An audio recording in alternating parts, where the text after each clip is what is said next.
When it comes to hiring a genealogist, a lot of people aren't sure where to start. How do you find a genealogist? How much do they cost? And what should you even expect from them? Hello everybody, I am Jarrett Ross, the GeneaVlogger, and on today's video, I'll be discussing how to hire a professional genealogist. There are many reasons why someone would want to hire a professional genealogist, and even professional genealogists sometimes hire other professional genealogists. But I find that there are a few overarching reasons that people will hire a professional genealogist. One main reason is a lack of time to research.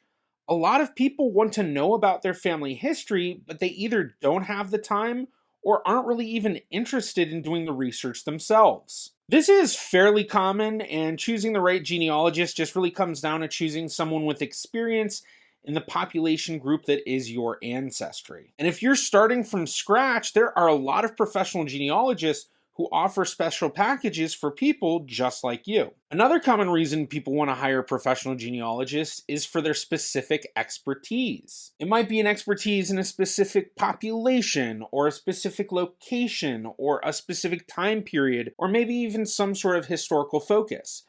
A lot of people will seek genealogists with a specialty in DNA testing and genetic genealogy because that's what they need their help with. Another example of specialty are some of my own specialties. So I have a specialty with Jewish genealogy, but even more specifically, I have some niche specialties in things like the Southern New Jersey Jewish agricultural communities, or the Portuguese Jewish community of Amsterdam, amongst many of my other specialties. So depending on your needs for trying to overcome a brick wall, it might be a very niche genealogist that you look for. Similarly, another common reason people hire a genealogist is because of their location and their ability to research records in their local area. While this technically overlaps with the last reason of a specialty, I still think this deserves its own mention.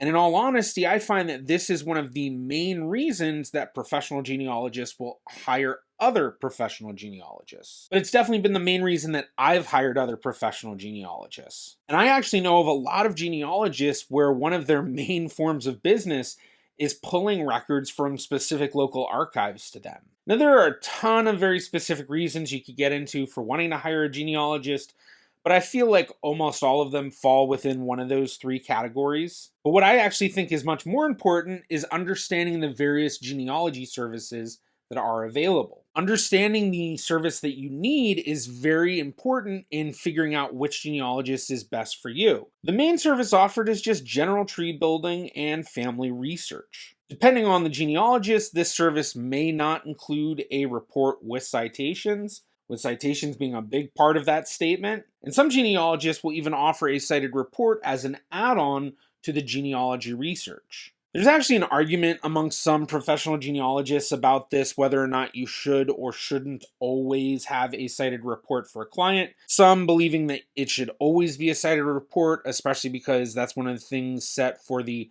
genealogical proof standard. But then there are a lot of others who say that it's really not that important as long as you can convey the information, because writing a cited report takes a lot of time, and that time could be better spent doing more research. I actually lean a little bit more towards the latter because I do find that writing these cited reports do take a long time, and there are some clients that really don't care about that. But I definitely understand the arguments of people reasoning why it should always be that way. But for some people, hiring professional genealogists, what they're seeking requires a cited report, and that often means that they are needing a very specific type of service. One of those specific services is lineage research. Applying for membership to lineage societies such as the General Society of Mayflower Descendants, or the DAR, the Daughters of the American Revolution. There are many genealogists who specialize in researching and applying to specific societies. Another service that requires a report is forensic genealogy. This covers any use of genealogy in legal matters. These days, when people hear forensic genealogy, they often think specifically of investigative genetic genealogy, and that's when you're utilizing DNA testing and genetic genealogy for solving cold case crimes and identifying unknown human remains. but there's a lot more to the forensic genealogy world than just investigative genetic genealogy. There's also estate research and military repatriations and citizenship research and much more. This type of research almost always requires a report and often also requires the genealogist to actually testify in court. Now, the reports for some of these are going to be a little bit different than a typical genealogy report because when it comes to certain types of citations and things like that, it's not always as helpful for the reports used in forensic genealogy. So when I worked in investigative genetic genealogy, the types of reports that we made were very, very different than the types of reports that I make for my clients. There are also people out there who are looking for more of a narrative style report, telling the family history more as a narrative story than just a statement of facts. And this is a skill unto itself that many genealogists offer as a special service, sometimes having varying packages, which might even include a full book. Another commonly available genealogy service is archive research. As mentioned earlier, this is when you need someone to research in a specific archive or multiple archives in a specific location. Within the service is also basic document acquisition, when you know a record exists and where it is, but you just need someone to go and get it. And the last type of genealogy service I'll discuss are consultations and coaching. And this is a service that's usually geared much more towards people that really enjoy doing the research themselves. They're just looking for a helping hand in guiding them as they do that. Consultations often have the genealogist actually meeting with the client and going over everything with them. This is actually the main type of service I offer through my genealogy business.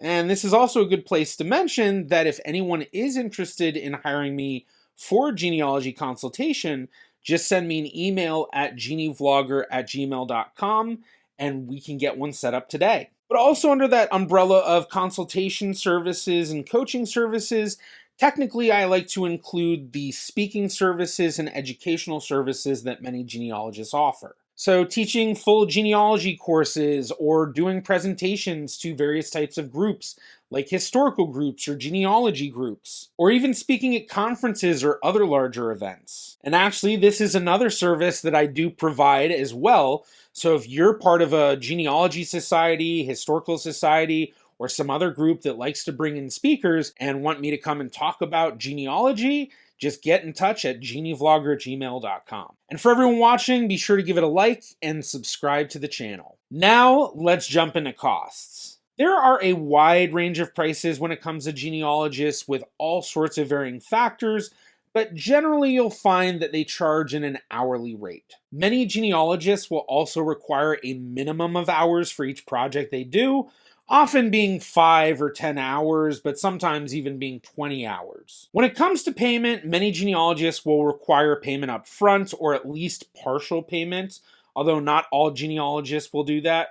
Many genealogists will require that you sign some sort of contract. Everything will honestly vary, and there aren't many standardizations for genealogists. It's not something that's very regulated, so it is good to vet whoever you're looking to hire. But on the low end are genealogists who charge $75 an hour or less. This group usually being genealogists who are more of hobbyists or really just starting out in their professional genealogy career. Sometimes you might even be able to find genealogists as low as like $20 an hour or something like that, but always be wary of whoever you're hiring and make sure to vet them like I mentioned before. The next payment grouping are genealogists who charge $75 to $125 an hour. I'd say this is the most common range I find genealogists charging today, and in all honesty, it's even felt very recently like it's getting more towards $100 to $150 range for typical genealogy prices. The third grouping are genealogists who generally charge $125 to $200 an hour.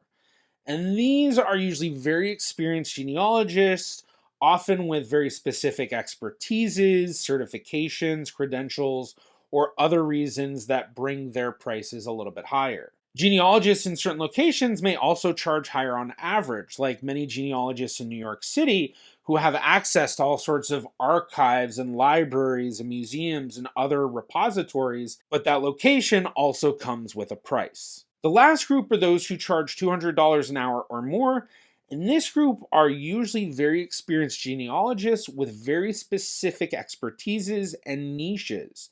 So when you're looking at forensic genealogists, you're usually looking at some of these higher prices. But this group also includes the larger professional genealogy companies, places like Ancestry Pro Genealogists or Legacy Tree Genealogists. While hiring one of these larger companies isn't for everybody, there is a major benefit in that they have a large array of genealogists with varying expertises, and they often have the ability to access a lot of things that are much more difficult for the regular genealogist. The final product you receive in terms of reports and books and things like that from larger companies are often a little bit higher quality, and often these companies can also offer expanded services such as printing trees or doing actually binded books. So if you're really looking for kind of a one-stop shop, the big companies might be for you. And while many genealogists do charge per hour, not all genealogists do. Some genealogists will charge flat fee prices for specific packages and then have various services that are add-ons at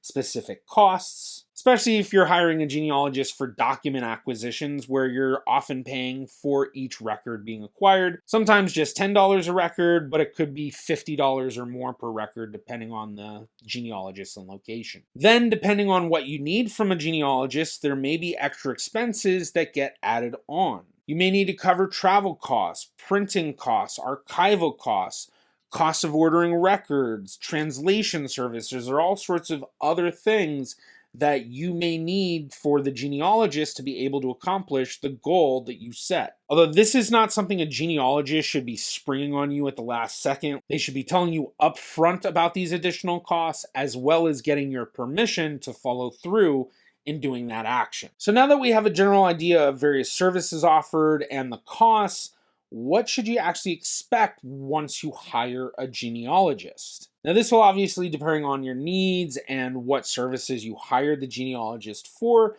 but generally, you're always going to expect some sort of a written report about the research. Now, this isn't always some sort of separate Word document or something like that. Sometimes genealogists can report everything just in a couple of emails. And even if nothing is found, there should still be some sort of report of what research was conducted, what was searched, and possible suggestions for next steps. In fact, a really good genealogist will be able to tell you some information just because they weren't able to find that person in a specific record set. Of course, if one of the services you hired the genealogist for was to build a family tree, then you should expect to receive some form of a family tree. This can be very basic from just a written out family tree in an Onentafel style, basically where they're writing each generation and the names of the people there. But nowadays, most people expect some sort of digital family tree, and it's pretty common that you'll usually get the tree built on Ancestry.com. But many professional genealogists will actually offer multiple ways to receive the tree. And one of the basic things that they almost always do is send you what's known as a GEDCOM file of the family tree. So that is the actual digital file of your family tree, which can be uploaded to Ancestry, MyHeritage, or any other sort of family tree software program, whether it's online or offline. And then for some clients that may have already been working on their own family trees, depending on where you've been building that tree, you can often hook the genealogist into your tree to build from there. Now, when it comes to getting updates as the research is being done, this is a major question a lot of my clients will ask me, and I try to avoid doing updates because it does take time to write out an update and send it, and that time would be much better spent doing more research. But there are many genealogists that will try to do some sort of a periodic update, especially if it's a much longer sort of a project, maybe a 20 or 30-hour project. But I often find that if I am sending an update, it's usually because I found something that I was so excited about that I just had to let the client know. So it's not really an update of everything going on. It's just oh my gosh, look what I just found. And this is one of those things where you want to set expectations right at the beginning with your genealogist. That way you're not sitting there waiting for updates when the genealogist is like, I'm just going to send them something as soon as I'm done. And same thing for a lot of the other stuff that I've already discussed. You want to make sure with your genealogist that you're both on the same page, because it's better not to make assumptions. But now that we've covered all of this information, how do you actually find a genealogist? And the best way is to use one of the online databases. The database that I prefer is the website for the Association of Professional Genealogists, also known as APGen.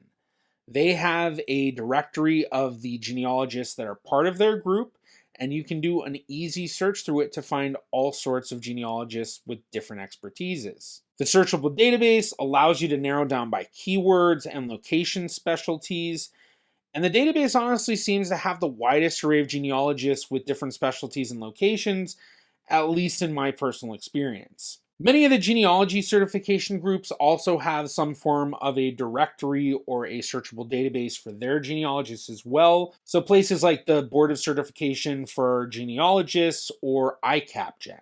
You can also usually find genealogists on some of those freelance websites like Fiverr and Upwork, but it can be a little bit harder to vet some of those genealogists, but you still might be able to find some really good people there. But beyond that, there aren't really that many great ways to find genealogists. Sometimes you might find a list at a local library or a local genealogy society or something like that, but it's not always the case. And lastly, I want to mention a couple of tips that will allow you to get the most out of whatever genealogist that you hire. And the first tip is to be as specific as possible with your goals for research. One major difficulty that genealogists run into are clients that have a laundry list of things that they want found, sometimes as wide as just build my entire family tree, but then they aren't really realistic in the amount of hours that that's going to take. If you do have a lot on your list that you're looking for, it's best to start by prioritizing it, and then just focusing on the first few things and doing research in various phases. I've actually done work on a ton of different genealogy projects that were 3 or 4 different 10 to 20 hour phases for the entire project. And currently I actually have a client where we are on the 7th phase of research into her family tree. My next tip is to provide as much information to your genealogist as possible. A very common issue is a client will send only some of what they have, thinking that this is the important stuff, and then I spend a whole bunch of time finding things that I didn't think they had, and then when I send it to them in the end, they go, well, actually, I had a whole bunch of this stuff. And that means that you're basically wasting your money because the genealogist could have spent that time looking and finding things you didn't have. So if you had provided that in the first place, they would have known. So if you've built family trees online, be sure to share that with the genealogist along with the documentation that you found. If you've hired genealogists previously for your family tree, be sure to share that information with your genealogists as well so they can review what the other genealogist did and be able to expand upon it instead of accidentally just doing the same thing the last one did. But at the same time, be careful that whatever you're sending is relevant to your research question. I have had some clients that went a little too overboard, sent me way too much information, and I have to spend time reviewing it. So I end up spending more time reviewing things that aren't relevant, and that's a waste of your research time. So send a lot, but just make sure that it is actually related to the research at hand. So have you ever hired a genealogist? If so, comment below and let us know about your experience. Did you find that they actually did a great job, or did you feel like it ended up being a waste of money? And if you want to see the type of history stories that a professional genealogist might be able to uncover for you, be sure to check out this video of mine right here. Thank you to my Patreon patrons and YouTube members.